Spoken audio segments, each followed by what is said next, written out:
ॐ श्री गणेशाय नमः। श्री सिद्धलक्ष्मी स्तोत्र विनियोगः।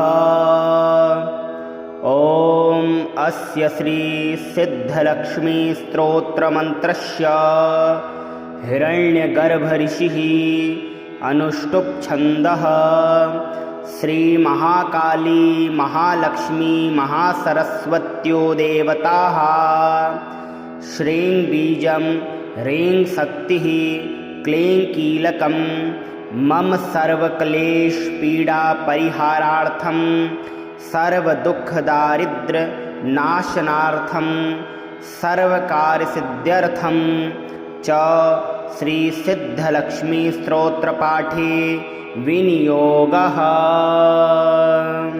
ब्राह्मीं च वैष्णवीं भद्रां षड्भुजां च चतुर्मुखीं त्रिनेत्रां खड्गत्रिशूलं पद्मचक्रगदाधरां पीताम्बरधरां देवीं नानालङ्कारभूषितां तेजः पुञ्जधरीं देवीं ध्यायेद बालकुमारिकाम्। ओंकारं लक्ष्मीरूपं तु विष्णुं हृदयमव्ययं विष्णुमानन्दमव्यक्तं ह्रीङ्कारं बीजरूपिणीं क्लीं अमृतानन्दनीं भद्रां सदात्यानन्ददायिनीं श्रीदैत्यशमनीं शक्तिं मालिनीं शत्रुमर्दिनीं तेजः प्रकाशिनीं देवीं वरदां शुभकारिणीं ब्राह्मीं च वैष्णवीं रौद्रीं कालिकारूपशोभिनीम्। अकारे लक्ष्मीरूपं तु उकारे विष्णुमव्ययं मकारः पुरुषो व्यक्तो देवी प्रणव उच्यते।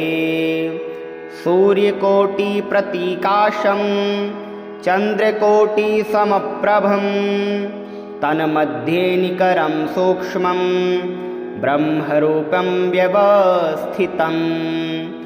ओंकारं परमानन्दं सदैव सुखसुन्दरीं सिद्धलक्ष्मी मोक्षलक्ष्मी आद्यलक्ष्मी नमोस्तुते। सर्वमङ्गलमाङ्गल्ये शिवे सर्वार्थसाधिके शरण्ये त्र्यम्बके गौरी नारायणी नमोस्तुते। प्रथमं त्र्यम्बका गौरी द्वितीयं वैष्णवी तथा तृतीयं कमला प्रोक्ता चतुर्थं सुन्दरी तथा पंचमं विष्णुशक्तिश्च षष्ठं कात्यायनी तथा वाराही सप्तमं चैव अष्टमं हरिवल्लभा नवमी खड्गनी प्रोक्ता दशमं चैव देविका एकादशं सिद्धलक्ष्मीर्द्वादशं हंसवाहिनी। एतत् स्तोत्रवरं देव्या ये पठन्ति सदा नराः सर्वापद्भ्यो विमुच्यन्ते नात्र कार्या विचारणा। एकमासं द्विमासं च त्रिमासं चतुष्टयं पञ्चमासं च षड्मासं त्रिकालं यः सदा पठेत् ब्राह्मणः क्लेशितो दुःखी दारिद्र्यामयपीडितः जन्मान्तरसहस्रोऽर्थैर्विमुच्यते सर्वकिल्बिषैः। दरिद्रो लभते लक्ष्मीं पुत्रः पुत्रवान् भवेत् धन्यो यशस्वी शत्रुघ्नो वह्नि चोरभयेषु च। शाकिनी भूतवेताल सर्पव्याघ्रनिपातने राजद्वारे सभास्थाने कारागृहनिबन्धने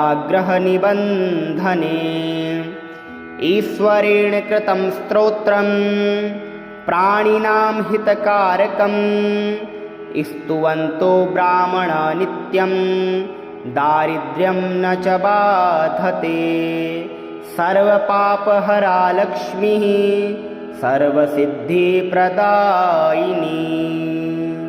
ब्राह्मीं च वैष्णवीं भद्रां षड्भुजां च चतुर्मुखीं त्रिनेत्रां खड्गत्रिशूलं पद्मचक्रगदाधरां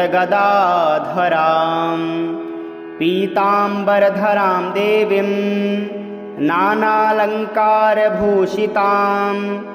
तेजःपुञ्जधरीं देवीं ध्यायेद बालकुमारिकाम् ओङ्कारं लक्ष्मीरूपं तु विष्णुं हृदयमव्ययम् विष्णुमानन्दमव्यक्तं ह्रीङ्कारं बीजरूपिणीं क्लीं अमृतानन्दनीं भद्रां सदात्यानन्ददायिनीं श्रीदैत्यशमनीं शक्तिं मालिनीं शत्रुमर्दिनीं तेजः प्रकाशिनीं देवीं वरदां शुभकारिणीं ब्राह्मीं च वैष्णवीं रौद्रीं कालिकारूपशोभिनीम् अकारे लक्ष्मीरूपं तु उकारे विष्णुमव्ययम् मकारः पुरुषो व्यक्तो देवी प्रणव उच्यते सूर्यकोटिप्रतीकाशं चन्द्रकोटिसमप्रभं तन्मध्ये निकरं सूक्ष्मं ब्रह्मरूपं व्यवस्थितम् ओङ्कारं परमानन्दं सदैव सुखसुन्दरीं सिद्धलक्ष्मी मोक्षलक्ष्मी आद्यलक्ष्मी नमोऽस्तु ते सर्वमङ्गलमाङ्गल्ये शिवे सर्वार्थसाधिके शरण्ये त्र्यम्बके गौरी नारायणी नमोऽस्तु ते प्रथमं त्र्यम्बका गौरी द्वितीयं वैष्णवी तथा तृतीयं कमला प्रोक्ता चतुर्थं सुन्दरी तथा पञ्चमं विष्णुशक्तिश्च षष्ठं कात्यायनी तथा वाराही सप्तमं चैव अष्टमं हरिवल्लभा नवमी खड्गनी प्रोक्ता दशमं चैव देविका एकादशं सिद्धलक्ष्मीर्द्वादशं हंसवाहिनी एतत् स्तोत्रवरं देव्या ये पठन्ति सदा नराः सर्वापद्भ्यो विमुच्यन्ते नात्र कार्या विचारणा एकमासं द्विमासं च त्रिमासं चतुष्टयं पञ्चमासं च षड्मासं त्रिकालं यः सदा पठेत् ब्राह्मणः क्लेशितो दुःखी दारिद्र्यामयपीडितः जन्मान्तरसहस्रोऽर्थैर्विमुच्यते सर्वकिल्बिषैः दरिद्रो लभते लक्ष्मीं पुत्रः पुत्रवान् भवेत् धन्यो यशस्वी शत्रुघ्नो वह्नि चोरभयेषु च शाकिनी भूतवेताल सर्पव्याघ्रनिपातने राजद्वारे सभास्थाने कारागृहनिबन्धने ईश्वरेण कृतं स्तोत्रं प्राणिनां हितकारकं स्तुवन्तो ब्राह्मणा नित्यं दारिद्र्यं न च बाधते सर्वपापहरा लक्ष्मीः सर्वसिद्धिप्रदायिनी ब्राह्मीं च वैष्णवीं भद्रां षड्भुजां च चतुर्मुखीं त्रिनेत्रां खड्गत्रिशूलं पद्मचक्रगदाधरां पीताम्बरधरां देवीं नानालङ्कारभूषितां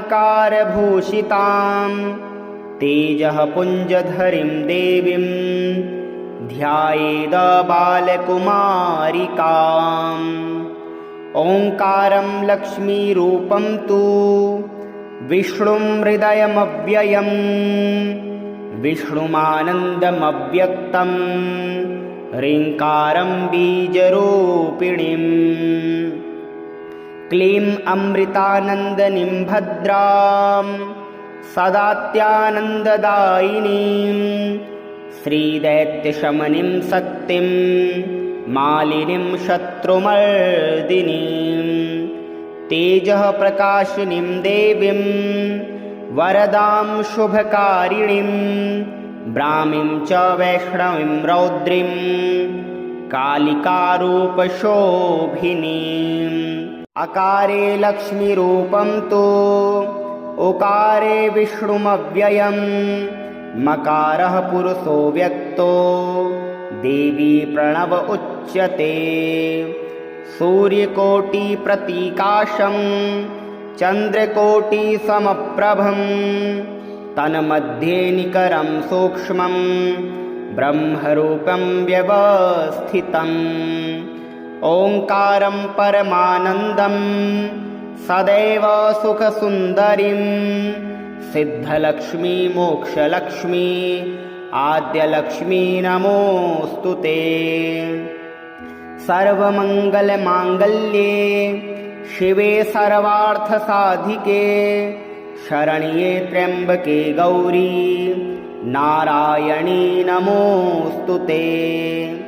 प्रथमं त्र्यम्बका गौरी द्वितीयं वैष्णवी तथा तृतीयं कमला प्रोक्ता चतुर्थं सुन्दरी तथा पञ्चमं विष्णुशक्तिश्च षष्ठं कात्यायनी तथा वाराही सप्तमं चैव अष्टमं हरिवल्लभा नवमी खड्गनी प्रोक्ता दशमं चैव देविका एकादशं सिद्धलक्ष्मीर्द्वादशं हंसवाहिनी। एतत् स्तोत्रवरं देव्या ये पठन्ति सदा नराः सर्वापद्भ्यो विमुच्यन्ते नात्र कार्या विचारणा। एकमासं द्विमासं च त्रिमासं चतुष्टयं पञ्चमासं च षड्मासं त्रिकालं यः सदा पठेत् ब्राह्मणः क्लेशितो दुःखी दारिद्र्यामयपीडितः जन्मान्तरसहस्रोऽर्थैर्विमुच्यते सर्वकिल्बिषैः। दरिद्रो लभते लक्ष्मीं पुत्रः पुत्रवान् भवेत् धन्यो यशस्वी शत्रुघ्नो वह्नि चोरभयेषु च। शाकिनी भूतवेताल सर्पव्याघ्रनिपातने राजद्वारे सभास्थाने कारागृहनिबन्धने ईश्वरेण कृतं स्तोत्रं प्राणिनां हितकारकं स्तुवन्तो ब्राह्मणा नित्यं दारिद्र्यं न च बाधते। सर्वपापहरा लक्ष्मीः सर्वसिद्धिप्रदायिनी। ब्राह्मीं च वैष्णवीं भद्रां षड्भुजां च चतुर्मुखीं त्रिनेत्रां खड्गत्रिशूलं पद्मचक्रगदाधरां पीताम्बरधरां देवीं नानालङ्कारभूषितां तेजःपुञ्जधरीं देवीं ध्यायेद बालकुमारिकाम् ओङ्कारं लक्ष्मीरूपं तु विष्णुं हृदयमव्ययम् विष्णुमानन्दमव्यक्तं ह्रीङ्कारं बीजरूपिणीम् क्लीं अमृतानन्दनीं भद्रां सदात्यानन्ददायिनीं श्रीदैत्यशमनीं शक्तिं मालिनीं शत्रुमर्दिनीं तेजः प्रकाशिनीं देवीं वरदां शुभकारिणीं ब्राह्मीं च वैष्णवीं रौद्रीं कालिकारूपशोभिनीम् अकारे लक्ष्मीरूपं तु उकारे विष्णुमव्ययम् मकारः पुरुषो व्यक्तो देवी प्रणव उच्यते सूर्यकोटिप्रतीकाशं चन्द्रकोटिसमप्रभं तन्मध्ये निकरं सूक्ष्मं ब्रह्मरूपं व्यवस्थितम् ओङ्कारं परमानन्दं सदैव सुखसुन्दरीं सिद्धलक्ष्मी मोक्षलक्ष्मी आद्यलक्ष्मी नमोऽस्तु ते। सर्वमङ्गलमाङ्गल्ये शिवे सर्वार्थसाधिके शरण्ये त्र्यम्बके गौरी नारायणी नमोऽस्तु ते। प्रथमं त्र्यम्बका गौरी द्वितीयं वैष्णवी तथा तृतीयं कमला प्रोक्ता चतुर्थं सुन्दरी तथा पञ्चमं विष्णुशक्तिश्च षष्ठं कात्यायनी तथा वाराही सप्तमं चैव अष्टमं हरिवल्लभा नवमी खड्गनी प्रोक्ता दशमं चैव देविका एकादशं सिद्धलक्ष्मीर्द्वादशं हंसवाहिनी। एतत् स्तोत्रवरं देव्या ये पठन्ति सदा नराः सर्वापद्भ्यो विमुच्यन्ते नात्र कार्या विचारणा। एकमासं द्विमासं च त्रिमासं चतुष्टयं पञ्चमासं च षड्मासं त्रिकालं यः सदा पठेत् ब्राह्मणः क्लेशितो दुःखी दारिद्र्यामयपीडितः जन्मान्तरसहस्रोऽर्थैर्विमुच्यते सर्वकिल्बिषैः दरिद्रो लभते लक्ष्मीं पुत्रः पुत्रवान् भवेत् धन्यो यशस्वी शत्रुघ्नो वह्नि चोरभयेषु च। शाकिनी भूतवेताल सर्पव्याघ्रनिपातने राजद्वारे सभास्थाने कारागृहनिबन्धने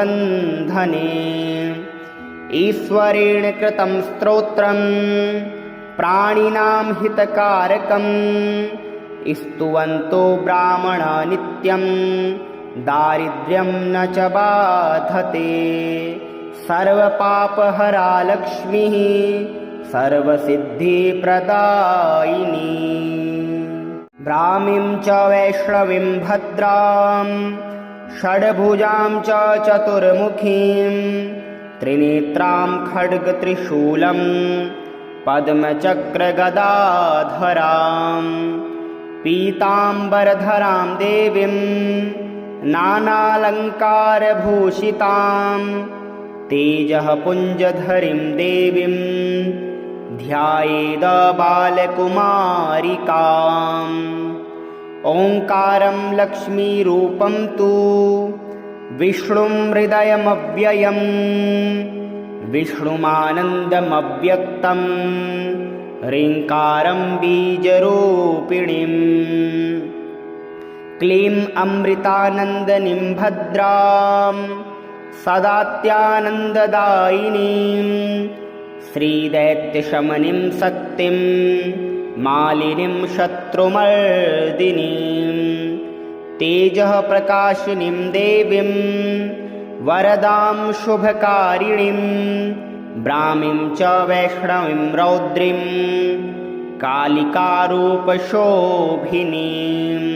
अकारे लक्ष्मीरूपं तु उकारे विष्णुमव्ययम् मकारः पुरुषो व्यक्तो देवी प्रणव उच्यते सूर्यकोटिप्रतीकाशं चन्द्रकोटिसमप्रभं तन्मध्ये निकरं सूक्ष्मं ब्रह्मरूपं व्यवस्थितम् ओङ्कारं परमानन्दं सदैव सुखसुन्दरीं सिद्धलक्ष्मी मोक्षलक्ष्मी आद्यलक्ष्मी नमोऽस्तु ते।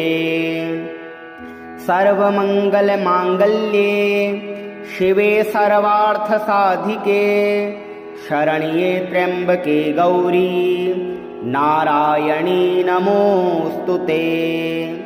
प्रथमं त्र्यम्बका गौरी द्वितीयं वैष्णवी तथा तृतीयं कमला प्रोक्ता चतुर्थं सुन्दरी तथा पञ्चमं विष्णुशक्तिश्च षष्ठं कात्यायनी तथा वाराही सप्तमं चैव अष्टमं हरिवल्लभा नवमी खड्गनी प्रोक्ता दशमं चैव देविका एकादशं सिद्धलक्ष्मीर्द्वादशं हंसवाहिनी। एतत् स्तोत्रवरं देव्या ये पठन्ति सदा नराः सर्वापद्भ्यो विमुच्यन्ते नात्र कार्या विचारणा। एकमासं द्विमासं च त्रिमासं चतुष्टयं पञ्चमासं च षड्मासं त्रिकालं यः सदा पठेत् ब्राह्मणः क्लेशितो दुःखी दारिद्र्यामयपीडितः जन्मान्तरसहस्रोऽर्थैर्विमुच्यते सर्वकिल्बिषैः। दरिद्रो लभते लक्ष्मीं पुत्रः पुत्रवान् भवेत् धन्यो यशस्वी शत्रुघ्नो वह्नि चोरभयेषु च। शाकिनी भूतवेताल सर्पव्याघ्रनिपातने राजद्वारे सभास्थाने कारागृहनिबन्धने ईश्वरेण कृतं स्तोत्रं प्राणिनां हितकारकं स्तुवन्तो ब्राह्मणा नित्यं दारिद्र्यं न च बाधते। सर्वपापहरा लक्ष्मीः सर्वसिद्धिप्रदायिनी। ब्राह्मीं च वैष्णवीं भद्रां षड्भुजां च चतुर्मुखीं त्रिनेत्रां खड्गत्रिशूलं पद्मचक्रगदाधरां पीताम्बरधरां देवीं नानालङ्कारभूषितां तेजः पुञ्जधरीं देवीं ध्यायेद बालकुमारिकाम्। ओङ्कारं लक्ष्मीरूपं तु विष्णुं हृदयमव्ययम् विष्णुमानन्दमव्यक्तं ह्रीङ्कारं बीजरूपिणीम्।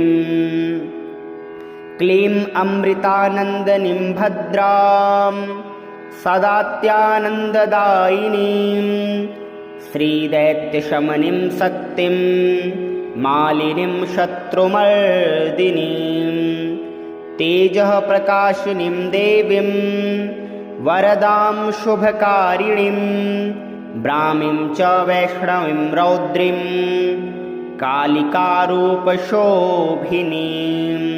अकारे लक्ष्मीरूपं तु उकारे विष्णुमव्ययम् मकारः पुरुषो व्यक्तो देवी प्रणव उच्यते।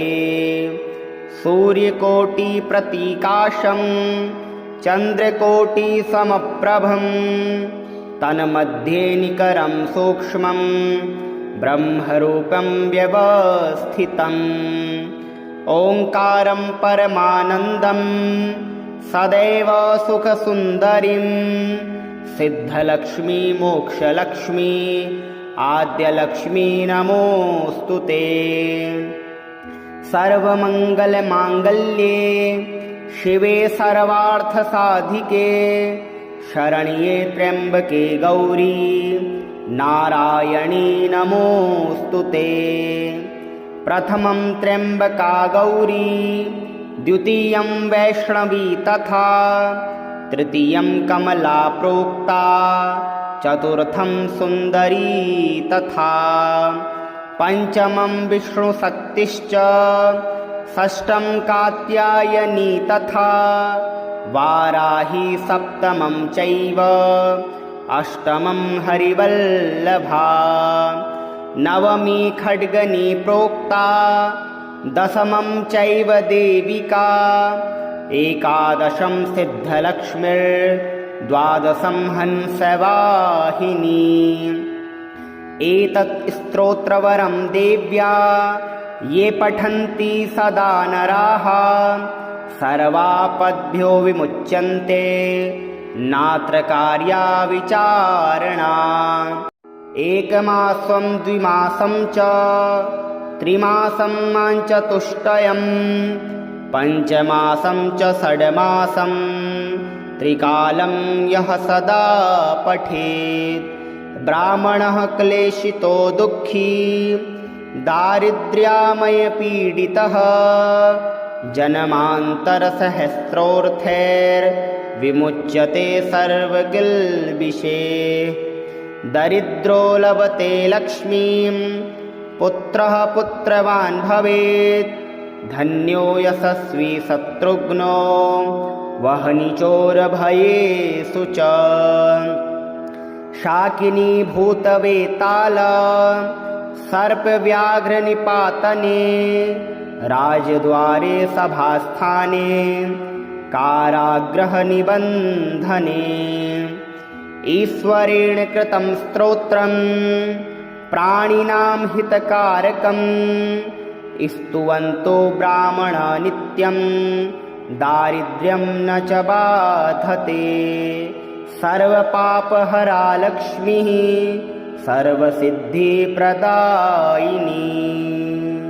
ब्राह्मीं च वैष्णवीं भद्रां षड्भुजां च चतुर्मुखीं त्रिनेत्रां खड्गत्रिशूलं पद्मचक्रगदाधरां पीताम्बरधरां देवीं नानालङ्कारभूषितां तेजः पुञ्जधरीं देवीं ध्यायेद बालकुमारिकाम्। ओङ्कारं लक्ष्मीरूपं तु विष्णुं हृदयमव्ययम् विष्णुमानन्दमव्यक्तं ह्रीङ्कारं बीजरूपिणीम्। क्लीं अमृतानन्दनीं भद्रां सदात्यानन्ददायिनीं श्रीदैत्यशमनीं शक्तिं मालिनीं शत्रुमर्दिनीं तेजः प्रकाशिनीं देवीं वरदां शुभकारिणीं ब्राह्मीं च वैष्णवीं रौद्रीं कालिकारूपशोभिनीम्। अकारे लक्ष्मीरूपं तु उकारे विष्णुमव्ययं मकारः पुरुषो व्यक्तो देवी प्रणव उच्यते।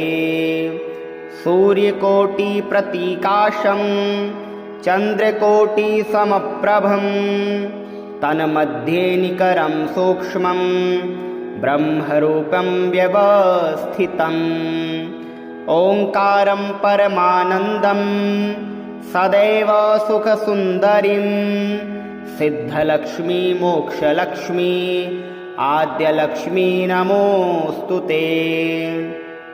सर्वमङ्गलमाङ्गल्ये शिवे सर्वार्थसाधिके शरण्ये त्र्यम्बके गौरी नारायणी नमोऽस्तु ते। प्रथमं त्र्यम्बका गौरी, द्वितीयं वैष्णवी तथा, तृतीयं कमला प्रोक्ता, चतुर्थं सुन्दरी तथा, पंचमं विष्णुशक्तिश्च, षष्ठं कात्यायनी तथा, वाराही सप्तमं चैव, अष्टमं हरिवल्लभा, नवमी खड्गनी प्रोक्ता, दशमं चैव देविका, एकादशं सिद्धलक्ष्मीर्द्वादशं हंसवाहिनी। एतत् स्तोत्रवरं देव्या ये पठन्ति सदा नराः, सर्वापद्भ्यो विमुच्यन्ते, नात्र कार्या विचारणा। एकमासं द्विमासं च त्रिमासं चतुष्टयं, पञ्चमासं च षड्मासं, त्रिकालं यः सदा पठेत्, ब्राह्मणः क्लेशितो दुःखी, दारिद्र्यामयपीडितः, जन्मान्तरसहस्रोऽर्थैर्विमुच्यते सर्वकिल्बिषैः। दरिद्रो लभते लक्ष्मीं, पुत्रः पुत्रवान् भवेत्, धन्यो यशस्वी शत्रुघ्नो, वह्नि चोरभयेषु च। शाकिनी भूतवेताल, सर्पव्याघ्रनिपातने, राजद्वारे सभास्थाने, कारागृहनिबन्धने।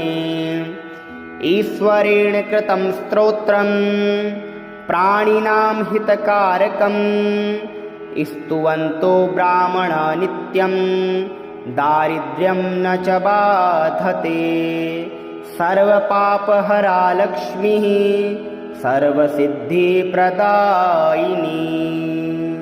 ब्राह्मीं च वैष्णवीं भद्रां, षड्भुजां च चतुर्मुखीं, त्रिनेत्रां खड्गत्रिशूलं, पद्मचक्रगदाधरां, पीताम्बरधरां देवीं, नानालङ्कारभूषितां, तेजः पुञ्जधरीं देवीं, ध्यायेद बालकुमारिकाम्। ओङ्कारं लक्ष्मीरूपं तु, विष्णुं हृदयमव्ययम्, विष्णुमानन्दमव्यक्तं, ह्रीङ्कारं बीजरूपिणीम्। क्लीं अमृतानन्दनीं भद्रां, सदात्यानन्ददायिनीं, श्रीदैत्यशमनीं शक्तिं, मालिनीं शत्रुमर्दिनीं, तेजः प्रकाशिनीं देवीं, वरदां शुभकारिणीं, ब्राह्मीं च वैष्णवीं रौद्रीं, कालिकारूपशोभिनीम्। अकारे लक्ष्मीरूपं तु, उकारे विष्णुमव्ययम्, मकारः पुरुषो व्यक्तो, देवी प्रणव उच्यते। सूर्यकोटिप्रतीकाशं, चन्द्रकोटिसमप्रभं, तन्मध्ये निकरं सूक्ष्मं, ब्रह्मरूपं व्यवस्थितम्। ओङ्कारं परमानन्दं, सदैव सुखसुन्दरीं, सिद्धलक्ष्मी मोक्षलक्ष्मी, आद्यलक्ष्मी नमोऽस्तु ते।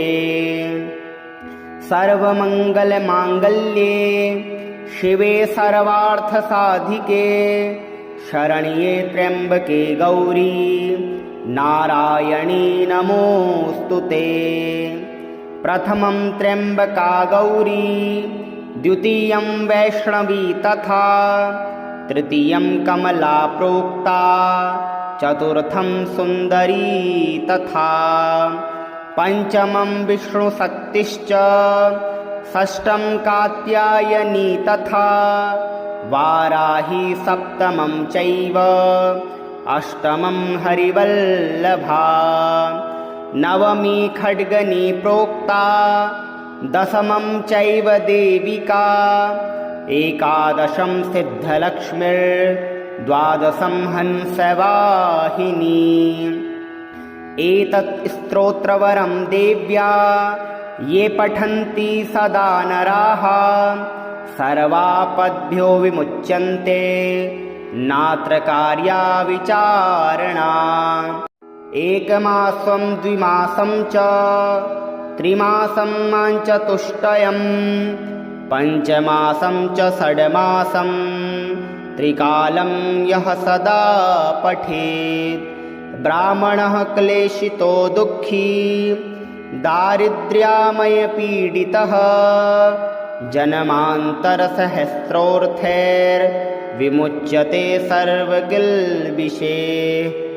दरिद्रो लभते लक्ष्मीं, पुत्रः पुत्रवान् भवेत्। धन्यो यशस्वी शत्रुघ्नो, वह्नि चोरभयेषु च। शाकिनी भूतवेताल, सर्पव्याघ्रनिपातने। राजद्वारे सभास्थाने, कारागृहनिबन्धने। ईश्वरेण कृतं स्तोत्रं, प्राणिनां हितकारकं। स्तुवन्तो ब्राह्मणा नित्यं, दारिद्र्यं न च बाधते। सर्वपापहरा लक्ष्मीः, सर्वसिद्धिप्रदायिनी। ब्राह्मीं च वैष्णवीं भद्रां, षड्भुजां च चतुर्मुखीं। त्रिनेत्रां खड्गत्रिशूलं, पद्मचक्रगदाधरां। पीताम्बरधरां देवीं, नानालङ्कारभूषितां। तेजः पुञ्जधरीं देवीं, ध्यायेद बालकुमारिकाम्। ओङ्कारं लक्ष्मीरूपं तु, विष्णुं हृदयमव्ययम्। विष्णुमानन्दमव्यक्तं, ह्रीङ्कारं बीजरूपिणीम्। क्लीं अमृतानन्दनीं भद्रां, सदात्यानन्ददायिनीं। श्रीदैत्यशमनीं शक्तिं, मालिनीं शत्रुमर्दिनीं। तेजः प्रकाशिनीं देवीं, वरदां शुभकारिणीं। ब्राह्मीं च वैष्णवीं रौद्रीं, कालिकारूपशोभिनीम्। अकारे लक्ष्मीरूपं तु, उकारे विष्णुमव्ययम्। मकारः पुरुषो व्यक्तो, देवी प्रणव उच्यते। सूर्यकोटिप्रतीकाशं, चन्द्रकोटिसमप्रभं। तन्मध्ये निकरं सूक्ष्मं, ब्रह्मरूपं व्यवस्थितम्।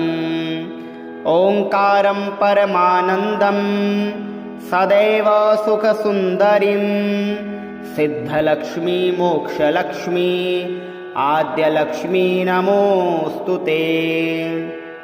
सर्वमङ्गलमाङ्गल्ये, शिवे सर्वार्थसाधिके। शरण्ये त्र्यम्बके गौरी, नारायणी नमोऽस्तु ते। प्रथमं त्र्यम्बका गौरी, द्वितीयं वैष्णवी तथा। तृतीयं कमला प्रोक्ता, चतुर्थं सुन्दरी तथा।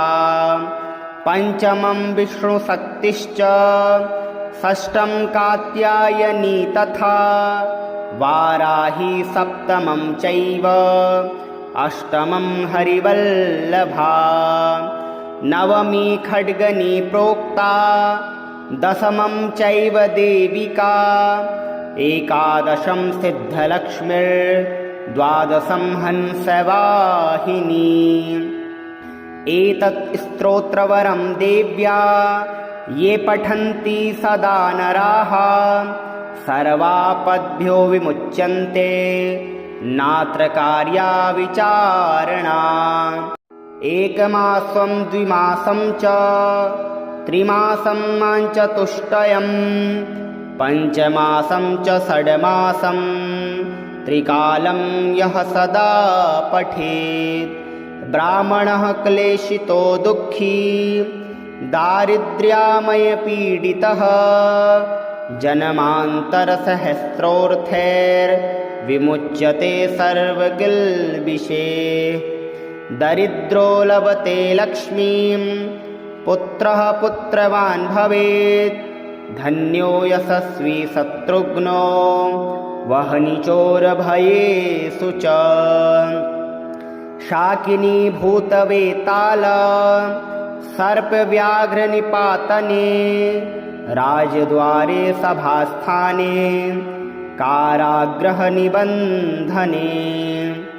ईश्वरेण कृतं स्तोत्रं प्राणिनां हितकारकं स्तुवन्तो ब्राह्मणा नित्यं दारिद्र्यं न च बाधते सर्वपापहरा लक्ष्मीः सर्वसिद्धिप्रदायिनी ब्राह्मीं च वैष्णवीं भद्रां षड्भुजां च चतुर्मुखीं त्रिनेत्रां खड्गत्रिशूलं पद्मचक्रगदाधरां पीताम्बरधरां देवीं नानालङ्कारभूषितां तेजः पुञ्जधरीं देवीं ध्यायेद बालकुमारिकाम् ओङ्कारं लक्ष्मीरूपं तु विष्णुं हृदयमव्ययं विष्णुमानन्दमव्यक्तं ह्रीङ्कारं बीजरूपिणीं क्लीं अमृतानन्दनीं भद्रां सदात्यानन्ददायिनीं श्रीदैत्यशमनीं शक्तिं मालिनीं शत्रुमर्दिनीं तेजः प्रकाशिनीं देवीं वरदां शुभकारिणीं ब्राह्मीं च वैष्णवीं रौद्रीं कालिकारूपशोभिनीम् अकारे लक्ष्मीरूपं तु उकारे विष्णुमव्ययं मकारः पुरुषो व्यक्तो देवी प्रणव उच्यते सूर्यकोटिप्रतीकाशं चन्द्रकोटिसमप्रभं तन्मध्ये निकरं सूक्ष्मं ब्रह्मरूपं व्यवस्थितम् ओङ्कारं परमानन्दं सदैव सुखसुन्दरीं सिद्धलक्ष्मी मोक्षलक्ष्मी आद्यलक्ष्मी नमोऽस्तु ते सर्वमङ्गलमाङ्गल्ये शिवे सर्वार्थसाधिके शरण्ये त्र्यम्बके गौरी नारायणी नमोऽस्तु ते प्रथमं त्र्यम्बका गौरी द्वितीयं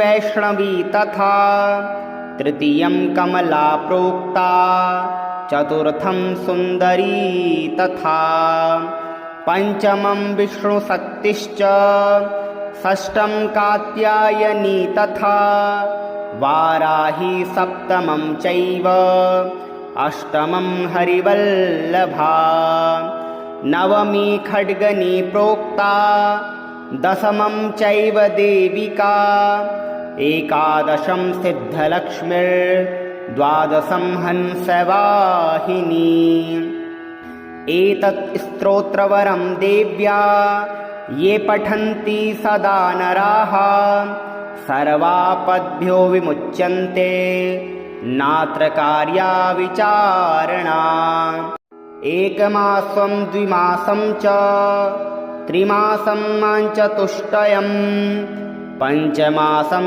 च षड्मासं त्रिकालं यः सदा पठेत् ब्राह्मणः क्लेशितो दुःखी दारिद्र्यामयपीडितः जन्मान्तरसहस्रोऽर्थैर्विमुच्यते सर्वकिल्बिषैः दरिद्रो लभते लक्ष्मीं पुत्रः पुत्रवान् भवेत् धन्यो यशस्वी शत्रुघ्नो वह्नि चोरभयेषु च शाकिनी भूतवेताल सर्पव्याघ्रनिपातने राजद्वारे सभास्थाने कारागृहनिबन्धने ईश्वरेण कृतं स्तोत्रं प्राणिनां हितकारकं स्तुवन्तो ब्राह्मणा नित्यं दारिद्र्यं न च बाधते सर्वपापहरा लक्ष्मीः सर्वसिद्धिप्रदायिनी ब्राह्मीं च वैष्णवीं भद्रां षड्भुजां च चतुर्मुखीं त्रिनेत्रां खड्गत्रिशूलं पद्मचक्रगदाधरां पीताम्बरधरां देवीं नानालङ्कारभूषितां तेजः पुञ्जधरीं देवीं ध्यायेद बालकुमारिकाम् ओङ्कारं लक्ष्मीरूपं तु विष्णुं हृदयमव्ययं विष्णुमानन्दमव्यक्तं ह्रीङ्कारं बीजरूपिणीम् क्लीं अमृतानन्दनीं भद्रां सदात्यानन्ददायिनीं श्रीदैत्यशमनीं शक्तिं मालिनीं शत्रुमर्दिनीं तेजः प्रकाशिनीं देवीं वरदां शुभकारिणीं ब्राह्मीं च वैष्णवीं रौद्रीं कालिकारूपशोभिनीम् अकारे लक्ष्मीरूपं तु उकारे विष्णुमव्ययं मकारः पुरुषो व्यक्तो देवी प्रणव उच्यते सूर्यकोटिप्रतीकाशं चन्द्रकोटिसमप्रभं तन्मध्ये निकरं सूक्ष्मं ब्रह्मरूपं व्यवस्थितम् ओङ्कारं परमानन्दं सदैव सुखसुन्दरीं सिद्धलक्ष्मी मोक्षलक्ष्मी आद्यलक्ष्मी नमोऽस्तु ते सर्वमङ्गलमाङ्गल्ये शिवे सर्वार्थसाधिके शरण्ये त्र्यम्बके गौरी नारायणी नमोऽस्तु ते प्रथमं त्र्यम्बका गौरी द्वितीयं वैष्णवी तथा तृतीयं कमला प्रोक्ता चतुर्थं सुन्दरी तथा पञ्चमं विष्णुशक्तिश्च षष्ठं कात्यायनी तथा वाराही सप्तमं चैव अष्टमं हरिवल्लभा नवमी खड्गनी प्रोक्ता दशमं चैव देविका एकादशं सिद्धलक्ष्मीर्द्वादशं हंसवाहिनी एतत् स्तोत्रवरं देव्या ये पठन्ति सदा नराः सर्वापद्भ्यो विमुच्यन्ते नात्र कार्या विचारणा एकमासं द्विमासं च त्रिमासं चतुष्टयं पञ्चमासं च षड्मासं त्रिकालं यः सदा पठेत् ब्राह्मणः क्लेशितो दुःखी दारिद्र्यामयपीडितः जन्मान्तरसहस्रोऽर्थैर्विमुच्यते सर्वकिल्बिषैः दरिद्रो लभते लक्ष्मीं पुत्रः पुत्रवान् भवेत् धन्यो यशस्वी शत्रुघ्नो वह्नि चोरभयेषु च शाकिनी भूतवेताल सर्पव्याघ्रनिपातने राजद्वारे सभास्थाने कारागृहनिबन्धने ईश्वरेण कृतं स्तोत्रं प्राणिनां हितकारकं स्तुवन्तो ब्राह्मण नित्यं दारिद्र्यं न च बाधते सर्वपापहरा लक्ष्मीः सर्वसिद्धिप्रदायिनी।